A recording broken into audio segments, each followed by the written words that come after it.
살은 찌는데 근육량은 감소된다. 이 나이가 들면서 누구나 겪을 수 있는 질환, 바로 근육 감소증인데요. 저도 최근에 건강검진에서 약 근육량이 무려 10% 감소됐다고 해서 참 고민이 많습니다. 야, 그런데 국내에서는 근감소증이 원래 이를 공식적으로 질병으로 인정되기도 했는데요. 어떻게 하면 근육량을 늘릴 수 있을까요? 이 근육 감소증을 제대로 알리고자 근감소증의 오해와 진실을 의사 출신 이진환 기자가 국내 최고 전문가를 모시고 이야기를 나눠보도록 하겠습니다.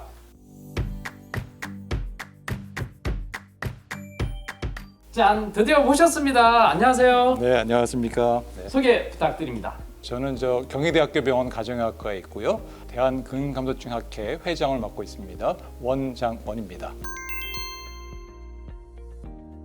저처럼 나이가 들면서 모든 사람들이 근육량이 감소할 수밖에 없는데 근감소증이 되게 일반인들한테도 생소할 수 있거든요. 어떤 건지 좀 알려주시죠.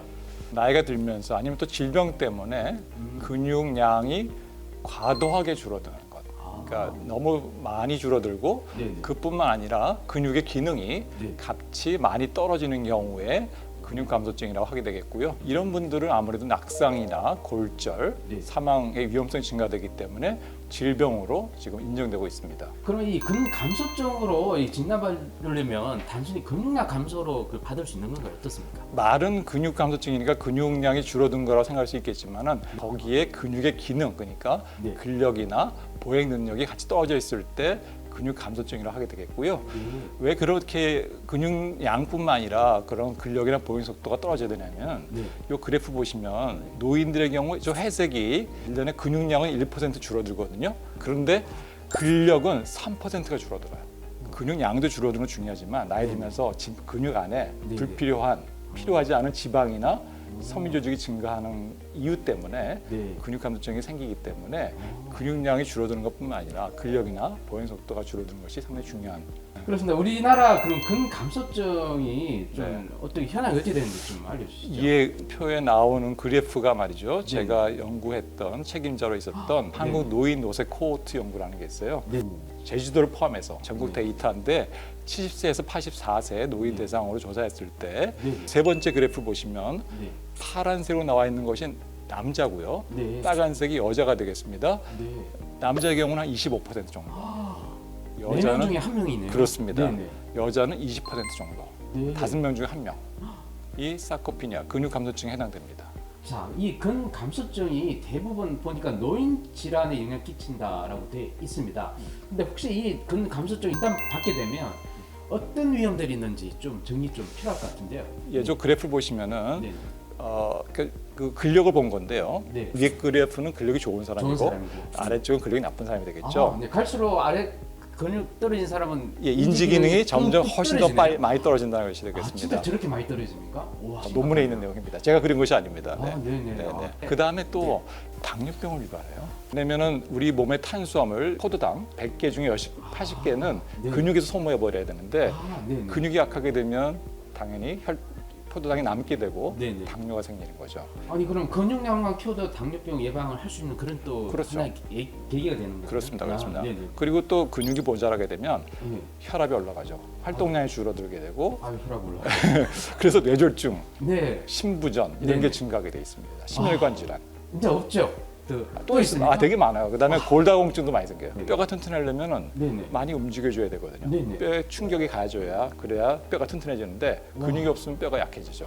근감소증은요, 이 노인들의 질환이라고 볼 수 있는 거죠. 그렇습니다. 어떻습니까? 그렇습니다. 그럼 젊은 층은 안심해도 되겠네요. 예, 원래는 그래요. 원래는 그런데요. 원래 그렇습니다. 예, 근데 네네. 지금 저 데이터를 보시면 젊은 네. 사람부터 노인까지의 근육량을 본 데이터인데요. 네네. 남자는 젊었을 때 근육량이 많고 나이 들면 줄어드는 건 맞는데 젊은 분들 보면 오른쪽 게 네네. 20대, 30대 보면 오히려 50대, 60대보다 노인보다 근육량이 적어요. 왜죠? 지금 평소에 너무 운동을 안 해서 그런가요? 아니 요즘 되게 마르고 싶어 하잖아요. 네. 안 먹잖아요. 살 빼려고요? 네, 근데 네네. 그게 보긴 좋은데 네네. 근육이 약해져 갖고 근육 감소증이 올 확률이 많고 과대한 다이어트 이런 게 그냥 문제되겠네요. 그러면 저번에 나이 들면 어떻게 되겠어요? 다 근육 감소증 환자가 된다는 거죠. 네네. 자, 그럼 병원에서 이 진단 과정도 좀 있는 건가요? 그 진단은 네. 그 골다공증 찍을 때 덱사라는 촬영 기계를 활용하잖아요. 네네. 그 기계를 이용해서 네. 팔다리 근육량을 잴 수 있고요. 네네. 그다음에 근력은 이제 보통 악력계를 활용하고요.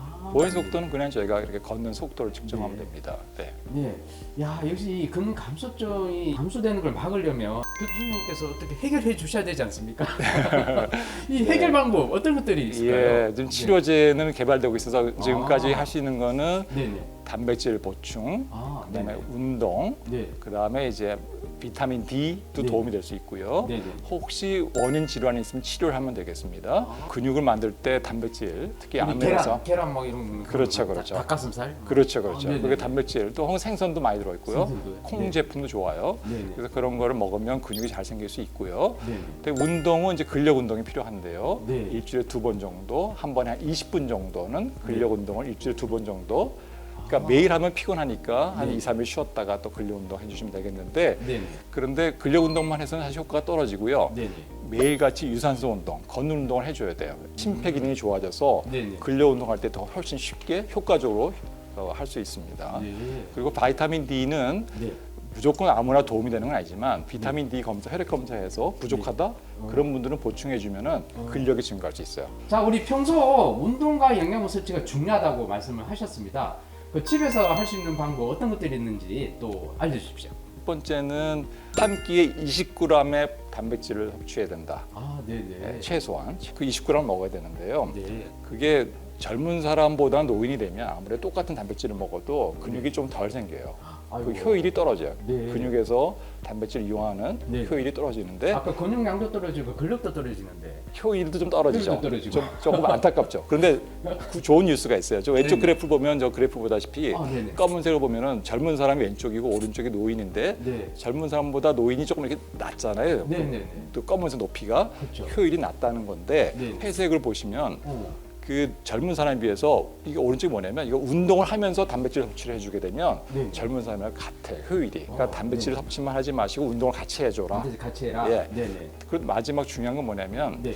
20g을 먹으라고 했잖아요. 20g 요? 네, 네. 단백질을. 근데 네. 실제로는 나이 들면 치아도 나쁘죠. 아유, 소화도 안 되죠. 아. 입맛도 없죠. 어. 잘 못 드셔요. 네네. 많은 경우에. 네네. 그런 경우라면 네. 식사량이 줄잖아요. 네네. 그런 경우에는 뭘 더 추가하면 좋냐면 네. 류신이라고 하는 아미노산이 있어요. 네네. 요거를 보충해 주면은 네네. 식사를 많이 안 먹어도 충분한 효과가 나와요. 근육 만드는 효과가. 아, 그 어떤 거죠? 그게 류신이라는 게 필수 아미노산이에요. 네. 결국은 단백질 먹는 게 뭐냐면 단백질에 들어있는 아미노산 때문에 그 아미노산이 아. 근육에 들어와서 네네. 근육을 만드는 거거든요. 네네. 근데 특히 그 중에서 류신이라는 그 필수 아미노산은 네네. 이게 그 근육을 만드는 재료로도 쓰이지만은 네. 근육을 만드는 촉진해주는 아주 그런 효과가 있으니까 이걸 줌으로써 네. 훨씬 더 많이 근육이 만들어질 수 있다는 거죠. 아, 네. 그 그래서 처방 같나요? 저희 처방하진 않고요. 많이 건강기능식품에 나와 있어요. 그래서 단백질을 10g만 먹더라도 거기 류신이 3g 들어있으면 단백질 20g 먹은 거랑 효과가 똑같아요. 그렇습니까? 그래서 이 단백질 섭취가 매우 부족한데 이 노인층은 근데 아까 말씀하셨듯이 치아도 네. 이게 좀 문제도 많고 그런 나이 아닙니까? 이 맞아요. 딱딱한 고기 같은 단백질을 섭취가 어렵기도 한데 네. 그러다 보니 두유와 같은 식물성 단백질 이것도 좀 많이 부족할 수도 있거든요. 네. 그래서 요즘 시중에 많이 나오고 있는 간편하게 또 섭취할 수 있는 단백질이 쏙쏙 나오고 있는데 이런 건 어떻습니까? 네, 저는 뭐 적극 권장합니다. 그러니까 네. 식사로 먹는 게 고기 같은 게 되게 단단하고 네. 또 두유도 좋은데 문제는 네. 그런 건 훨씬 더 많이 먹어야 돼요. 아, 그렇군요. 그래야 충분히 효과를 볼 수 있어서 네네. 배가 불러 어렵죠. 그래서 네. 그런 경우라면 아까 말씀드렸다시피 한 포에 보통 단백질 10g에 네. 류신이 3g 들어있는 거 네. 거기에 뭐 비타민 D도 들어가 있는 것들도 있고 그런 거 있으면 더 좋죠. 그래서 그런 거 드시면- 잘 좀 체크해서 한번 네. 권장해도 될 것 같습니다. 네, 네. 또 이 중장년층, 이 동물성 단백질이 좋다고 합니다. 그 지방이나 유당, 또 콜레스테롤 때문에 또 조심하시는 분들도 많은데 네. 또 우유 마시면 또 배가 아프고 설사하는 분도 많다고 합니다. 저 같은 경우인데 우유를 마시면 설사 나는 게 바로 이 유당 분해 요소가 부족한 한국 사람이 많다고 합니다. 네. 그럴 때 분리유청 단백질을 먹으면 단백질 흡수에 좋다고 하는데 그렇습니다. 우유 성분 중에서 네네. 웨이 그 유청이라고 하는 것은 네네. 특히나 이제 저기 류신이 많이 들어 있고 동물성 단백질이어서 네네. 특히나 그 근육 감소증에 도움이 된다고 되어 있습니다. 단백질을 많이 먹고 싶어도 치아가 상태가 안 좋아서 먹기 씻기가 힘든 사람들은 하시는 걸로 대체도 됩니까? 어떻습니까? 아무리 단백질이 많은 그 고기라 하더라도 네, 그 네. 고기 속에 들어있는 아미노산은 이제 그림이 네, 흡수가 돼야 이제 근육으로 갈 텐데 네, 네. 그걸 씹어서 네. 또 그것이 또 장에 들어와서 소화가 돼서 단백질에 들어있는 그 류신 같은 아미노산이 몸에 흡수가 돼야 되는데 네, 네. 그게 안 되니까 그런 분들이라면은 이제 이런 건강기능식품 같은 거를 네. 이제 되게 이제 가루죠 아, 타서 네네. 먹는 것이 도움이 되겠습니다. 네. 네. 저도 젊지는 않은 50대 중장년층인데요. 저 같은 사람들이 근육량이 많이 부족한 사람들이 많습니다. 네. 그런 분들 위해서 당부의 말씀 부탁드리겠습니다. 저 그래프를 하나 제가 가져왔는데 아, 네네. 저 연구진이 연구한 거고요. 네. 우리나라 이제 그 국민 건강 영양 조사 자료를 가지고 젊은 사람부터 나이 든 사람까지 악력을 조사했어요. 아무래도 젊었을 때는 당연히 근력이 좋잖아요. 네. 근데 떨어지는 그 포인트가 저희 통계적으로 봤더니 네. 남자는 45세, 여자는 50세부터 확실히 급격하게 떨어지기 시작해요. 그렇군요. 네, 그러니까 네. 65세가 시작이 아니라 네. 45세, 50세가 시작인 거예요. 아, 노화는 맞습니다. 몸속에서 이미 벌써 30세, 40세부터 진행되고 있습니다. 네. 네. 네. 네, 말씀 고맙습니다, 교수님. 자, 우리가 이상 중요하지만 놓치기 쉬운 근감소증에 대해서 자세히 알아봤습니다. 40대 중반부터 준비를 해야 된다고 합니다. 평소에 이런 느낌의 근감소증 증상이 있을 때 또 한 번쯤은 전문가를 찾아서 검사를 받아 보시는 것도 좋을 것 같습니다. 이 영상 보시고 궁금한 점이 있으면 댓글을 남겨주시면 제가 바로 교수님과 통화를 해서 답변을 드리도록 하겠습니다.